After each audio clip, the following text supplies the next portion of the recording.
আগামীকাল বাংলাদেশে আসছেন জাতিসংঘ মহাসচিব অ্যান্টোনিও গুতেরেস।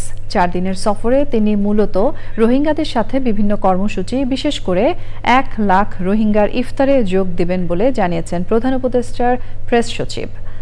প্রেস উইংয়ের নিয়মিত সংবাদ সম্মেলনে জানানো হয়েছে, সফরকালে সরকারের ঐক্যমত্য কমিশনের সাথেও মতবিনিময় করবেন জাতিসংঘ মহাসচিব। চকর মালিথার রিপোর্ট। মিয়ানমার থেকে বাংলাদেশে আশ্রয় নেওয়া রোহিঙ্গাদের অবস্থা সরজমিনে দেখতে বৃহস্পতিবার বাংলাদেশে আসছেন জাতিসংঘ মহাসচিব অ্যান্টোনিও গুতেরেস। 2017 সালের পর জাতিসংঘ মহাসচিবের এটি বাংলাদেশ সফর। এ বিষয়ে জানাতে প্রধান উপদেষ্টার প্রেস উইংয়ের সংবাদ সম্মেলন। বাংলাদেশের জন্য এটা খুবই ইম্পর্টেন্ট একটা visit. Interim government led by professor Mohammad Yunus নতুন করে এফার্ট নিয়েছে যে কিভাবে রোহিঙ্গা ক্রাইসিসটা পুরো গ্লোবাল ম্যাপে নিয়ে আসতে। আমাদের দৃঢ় বিশ্বাস ওনার এই সফরের ফলে রোহিঙ্গা ক্রাইসিসটা আবার গ্লোবাল ডিসকাশনে আসবে। রোহিঙ্গাদের যে ওদের জন্য যে হিউম্যানিটারিয়ান যেটা এইড, এটা শার্পলি ডিক্লাইন করেছে। আমরা আশা করছি যে তার ভিজিটে মাধ্যমে এইটা এফার্টগুলো রিডাবল হবে to mobilise aid for the Rohingya people.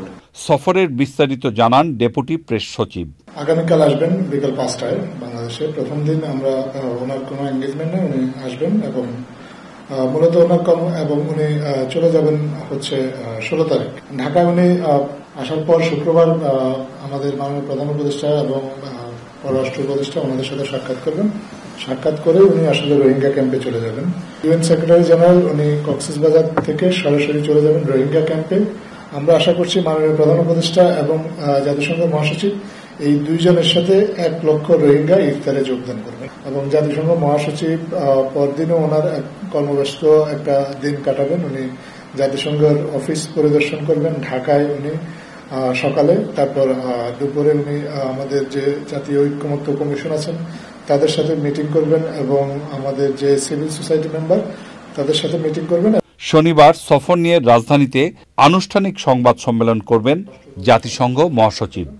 সাক্ষাৎ করে চকর মালিথা, চ্যানেল আই, ঢাকা।